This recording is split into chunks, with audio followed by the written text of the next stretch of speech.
Yesterday, Georgia barely escaped from a highly uncharacteristic loss to Kentucky, and that whole game, one man probably did more than any other player on Georgia's roster, and that is their punter. Yes, you heard me right, punter Brett Thorson.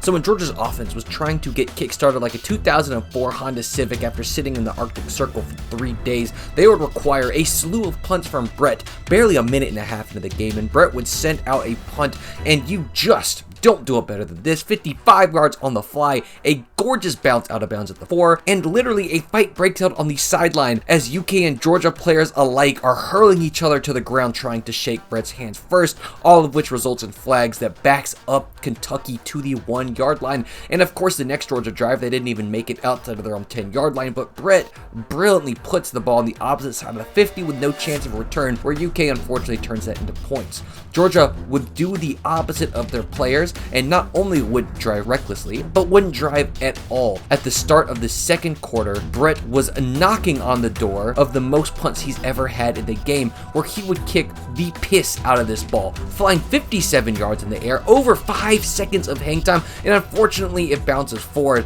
but he continues to send the message to the returner that his balls are not to be trifled with as he continues to keep Kentucky backed up. But that would be far from his last punt, as mere minutes later he was back out once again and he came up with a vengeance, hacking up this gorgeous drop punt that this time would bounce more favorably, checking back out of bounds at the 10-yard line. This Kentucky team was getting no freebies out of Brett, and his magic would work both ways because he kept them in the game. And now, cut to the fourth quarter, and Georgia would squeak out a 1-point lead, and he would be sent out to protect said lead, and by God, he would do just that. And you want to know the perk of hitting punts incredibly far all the time?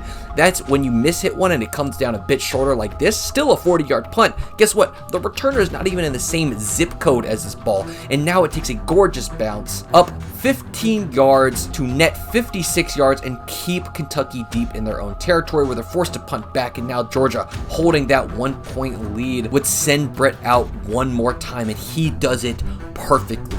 It hits at the 3-yard line, and he's got somebody right there waiting for it who messes it up, so it ends up being a touchback. But he did literally all you could do at this point, and you cannot hit a better ball than this to pin them. So 6 punts this game, relying heavily on Brett, and he paid off well, pinning the Cats inside their 20 3 times, and it should have been 5 of the 6 times, but he just got some unlucky bounces. What a freaking game for this guy, and he 100% carried the Dogs this game. Another really good punt that goes out of bounds inside the 10.